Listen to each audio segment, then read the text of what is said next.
Ya, Saudara, Kejaksaan Negeri Aceh Tamiang menahan 2 orang tersangka dugaan kasus korupsi dana peremajaan sawit rakyat tahun 2022 dengan kerugian negara ditaksir mencapai 3,4 miliar rupiah lebih. Ya, masing-masing tersangka berinisial S selaku Ketua Koperasi 7 Tuah Bumo dan BS selaku Bendahara Koperasi 7 Tuah Bumo. Kejaksaan Negeri Aceh Tamiang menahan 2 orang tersangka dugaan kasus korupsi dana peremajaan sawit rakyat atau PSR tahun anggaran 2022. Keduanya masing-masing berinisial S selaku Ketua Koperasi 7 Tuah Bumo dan BS selaku Bendahara Koperasi 7 Tuah Bumo. Kepala Kejaksaan Negeri Aceh Tamiang Yudi Sufriyadi mengatakan, kedua tersangka ditetapkan setelah penyidik menemukan bukti awal dugaan tindak pidana korupsi program PSR tahun anggaran 2022 yang merugikan keuangan negara hingga 3,49 miliar rupiah.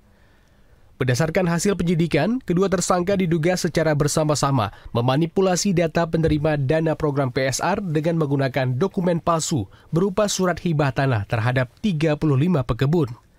Setelah ditelusuri, 35 pekebun ini tidak pernah menandatangani dokumen dan juga tidak pernah mendapatkan dana dari program ini.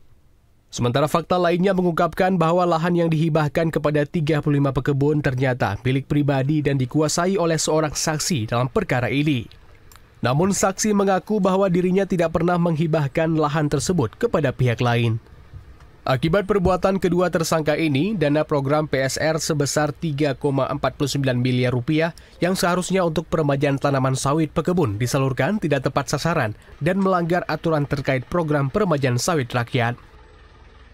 Terhadap 2 tersangka ini, yang pertama primer diancam dengan pasal 2, ancaman hukumannya selama minimal 4 tahun, maksimal 20 tahun atau hukuman mati. Kemudian untuk pasal 3 minimal 1 tahun, maksimal 20 tahun atau dengan ancaman hukuman mati. Dan terhadap perkembangan ini tidak menutup kemungkinan sesuai dengan pengembangan penyidikan akan terdapat juga tersangka-tersangka baru.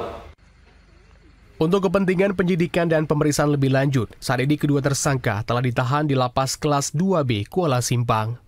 Dari Aceh Tamiang, Abdul Razak, TV Aceh melaporkan.